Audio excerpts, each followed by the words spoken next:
I want you to suffer with me. I have to go through this multiple times a day. Welcome in another episode. Today is going to be a riding episode, so we're going to ride the CRF300L. But first I have to do a few small changes. Nothing big. I have to remove the heated seat. I have to move the steering. And then I hope that the tires that I bought are going to arrive today so we can put them on. Because the weather changes and it's less and less ice, less and less snow, more and more wet asphalt. I'm going to change the tires to a little bit more road oriented. They're still going to have spikes in case we run into some icy roads. Because next week I'm taking a long 2-day road trip to my favorite place here in Norway, which is called Rjukan.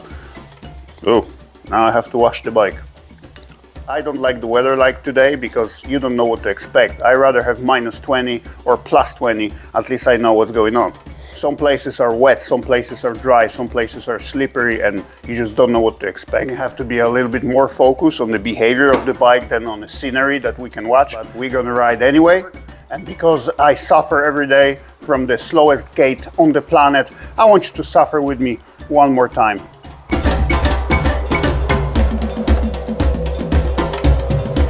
Ta-da!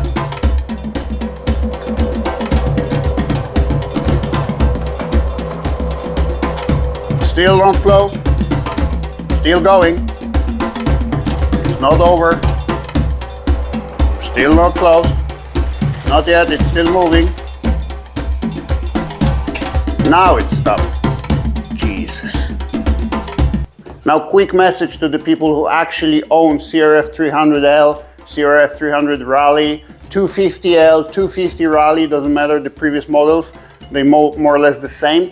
Quick message to the people who also thinking about purchasing this bike, getting this bike, buying it, stealing it, changing it for your crappy BMW.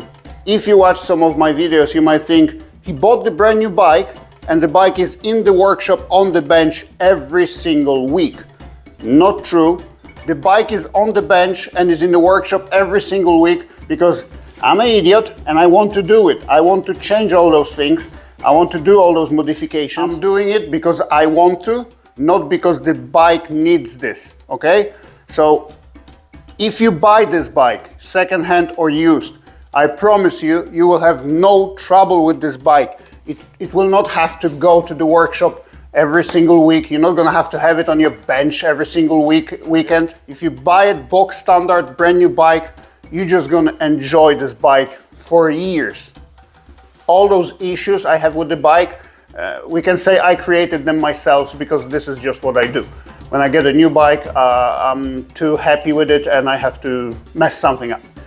If you're thinking about getting CRF300L or Rally or 250, please do. It's a great motorcycle. As far as now, the only thing that happened with this bike, and is also due to my neglection and not washing it, is a rust on the front brake disc. But I guess if you wash your bike and take care of it as it's supposed to be taken care of, and you're not doing as stupid things like I do, you're probably gonna avoid that too. So don't look at the CRF300L or most of the Hondas from my perspective, okay? All that is happening to this bike is because of me.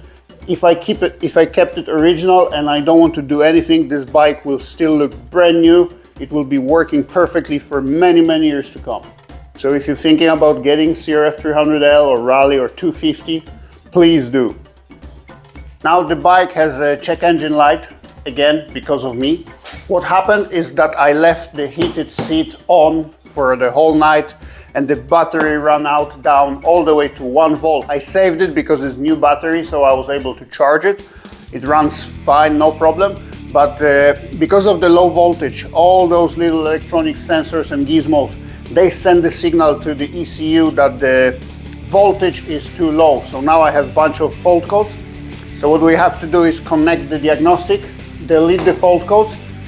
They're never gonna come back because I know they've been from the low voltage on the battery. And also I removed the mat with the relay and the cable and the switch and the little plug.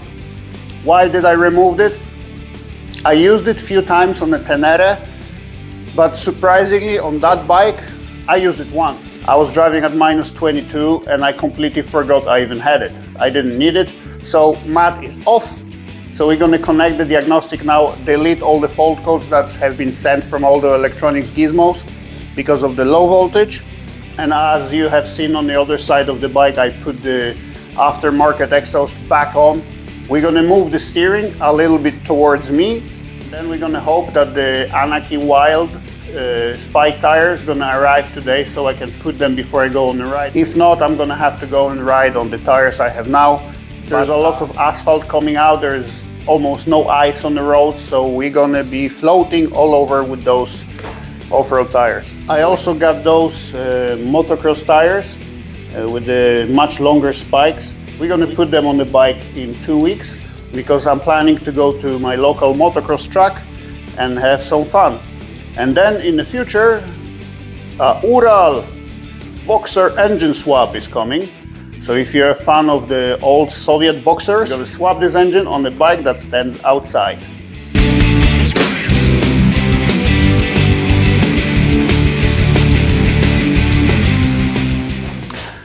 So what I'm using on most of the Honda is a Heeltech Electronics diagnostic cable connection plug, and then I run the Heeltech software on my laptop.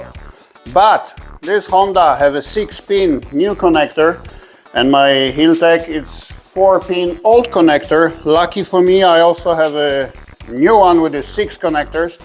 That's the difference, 4 and 6. My Heeltech do not support 6-pin. I have to run with the standard OBD reader. I have a few of them. One is here. I think that's the one for the most of the Japanese market bikes. So we're gonna run that one and hopefully it's gonna work. I did some Honda diagnostic with that before, so I know it's capable of doing it. So just keep that in mind, that the CRF300 has a new plug if you want to buy a diagnostic for yourself. So the cable in, ignition on, and we go with the OBD test. Connecting. DAF 110 module, correct. Read the codes. Holy crap. So basically I have a code from almost every single electronic gizmo that needs above 5 volt, and the battery voltage was 1. So as you can imagine, as soon as I turned the ignition on this morning, all the gizmos have sent a message that we have too low voltage, help us. So now we're gonna delete them. And the check engine light is off. Ignition off. And now we can unplug. And I'm 100% sure that none of those faults gonna come back, because I know the battery is over 12 volt now. So we're good. Put the plug in. And remember to always put those plugs on, because if the water or dust or whatever gets in and it's shortened one of those 6 pins, you're gonna have troubles because your bike might stop. We got water in the diagnostic plug for Suzuki SV650, and the bike just stopped until we cleaned the water. I don't know why. And when it comes to diagnostics, Heeltech Electronic, they have all those nice cables, and they have a software that is free on the internet. You have different plugs, different adapters for Kawasaki and Suzuki. You can run the all motorcycles, you can run the Kawasaki ATVs and jet skis and snowmobiles and whatever. But for this type of diagnostic, you need to have a PC. On some other bikes, you are good with just a simple OBD2.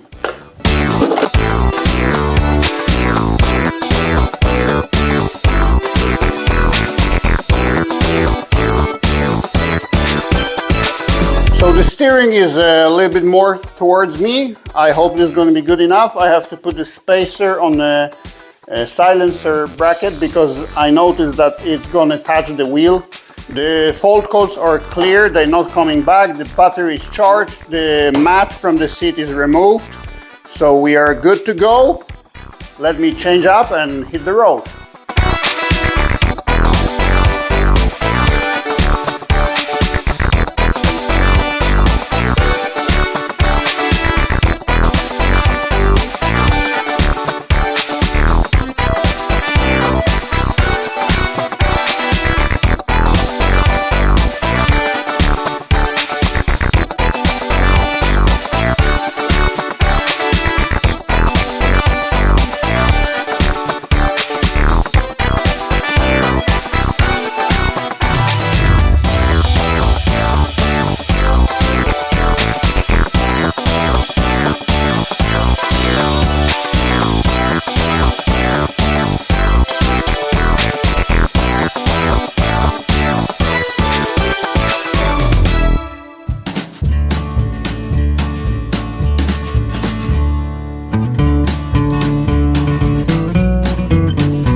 you were trotted from the snow to the asphalt and 4 of them came out.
So we are here again on the gas station, eating hot dogs or toasts and drinking some vitamin water. But this time I was not stupid. I prepared myself. I took a microphone and a hat. So even that it's cold and windy, I don't care anymore. When I ride, I stop on the gas stations very often, and it's not only because of a small fuel tank, it's just to stretch my legs and watch the scenery and beautiful weather and eat something like those disgusting hot dogs. So because I stop so often, I would like this to become a thing, which we're gonna call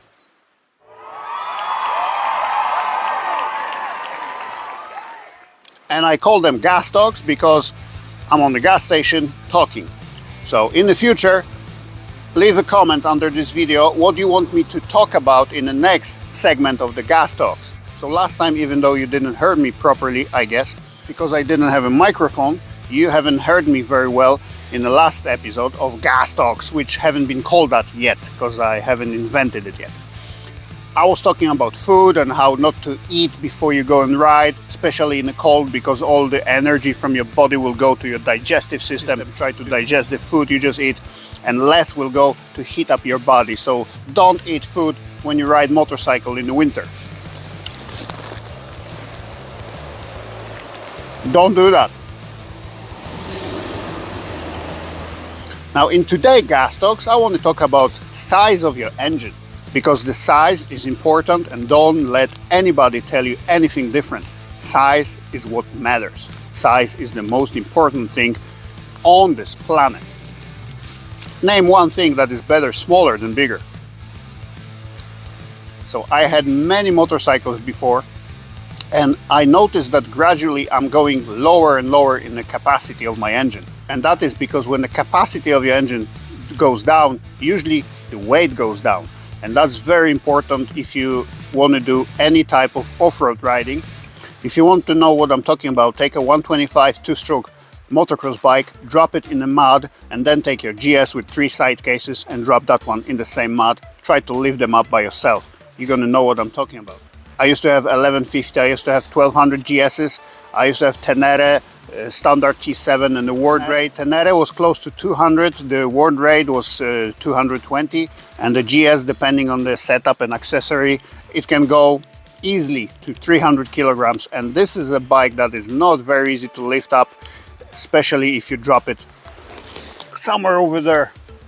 So all I'm trying to say is, if you have a big bike, borrow a smaller bike, buy yourself a smaller bike, steal one, just for a day or two, and do exactly the same what you do with your big bike and see the difference. Maybe it will help you, like me, come to a conclusion that you don't actually need those 1200cc or 1000cc or 900cc. Maybe 300 is enough, maybe 250 is enough, maybe even 125 gonna be enough for the riding you do. There's less preparation with smaller bikes. There's usually less problems with them because They have less accessories and less stuff can go wrong. There's less thinking about anything on your bike. There is less maintenance on them, and there is less problems with them. So smaller and lighter bike can actually make you ride more, and the joy will be of course the same. It's fun to hit the highway and punch it up to 200 kilometers per hour, but for how long you can do this safely and legally and be happy with it?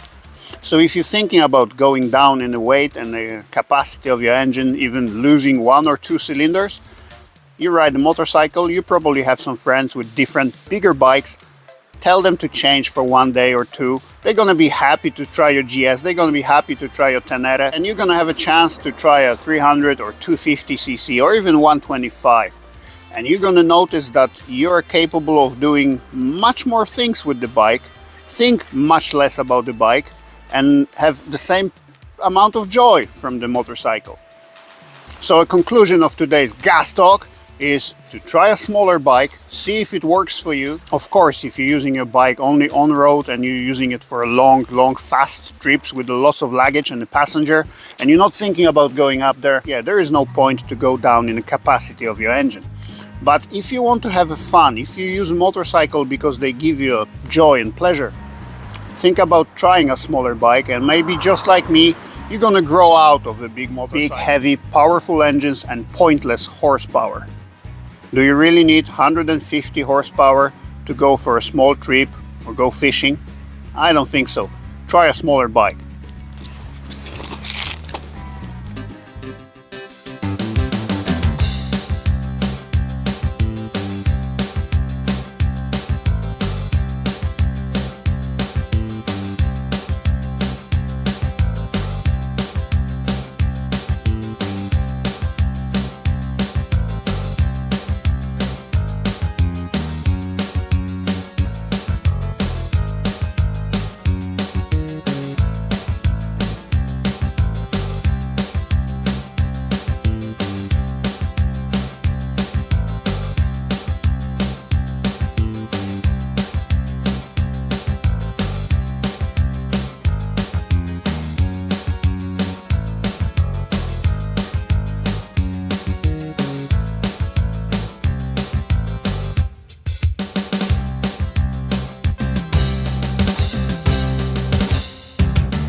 Clip this one in, and that kind of helps, as I heard. So that was a nice and cold trip. Unfortunately, as I said, the tires have not arrived. They're gonna come next week. I don't know, there's some kind of delay on the post office. There was almost no ice and no snow. That's why Anarchy Wild would be much better for a ride like today. But they're gonna arrive in a few days. I'm gonna change them as soon as possible, definitely before the longer trip to Ryukan. The total trip will be about 5, maybe 600 kilometers, so it's not that long. But I definitely don't want to ride 600 kilometers with those. So we're gonna change them to Anarchy Wild. Next year though, I'm gonna show you.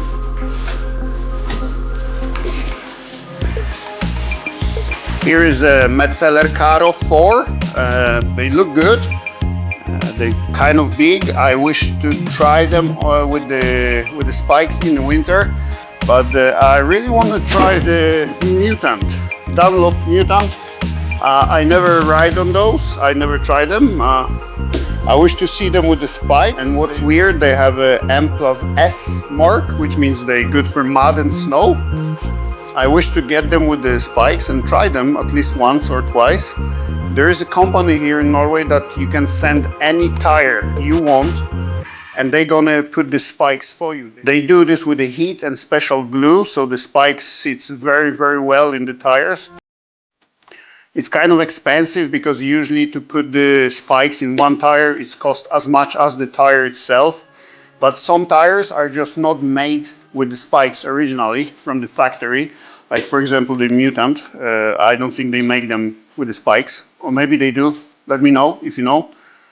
The problem with the tires I have that when you have them on the road and they have spikes, they work okay on the ice and on the road. But as soon as you get the off-road, even tire like CRF4, they're not very off-roady, they're gonna struggle. All of them are more road-oriented than the one I have now. But these tires are almost completely not road-oriented. So you have to always compromise between road and off-road. It's hard for one tire to do well in both places. However, what I like to have, it's more off-road tire because I know that in tough terrain I'm covered, I'm good with the off-road tires. And almost every single off-road tire can go at least nice straight at the stable speed on road. When road tires can struggle off-road a lot and sometimes they can cost you a trouble. I don't see a Mutant any good off-road, even with the spikes. Probably is good for the winter, but road winter, off-road winter, no chance. The same with the CRF4. They look off-roady, but they're not, trust me. So now we're gonna wait for my Anaki Wild to arrive, and next week I'm going to Rjukan. I think we're gonna sleep in a tent. Probably we're gonna try to do some fishing. So first adventure video is coming up on this channel. Like I said in the first episode, I haven't even thought about recording my rides, my adventures and mechanical stuff here in workshop ever before now. It's all still fresh for me, but it's time to end this episode. Thank you very much for watching, and as always, see you in the next one.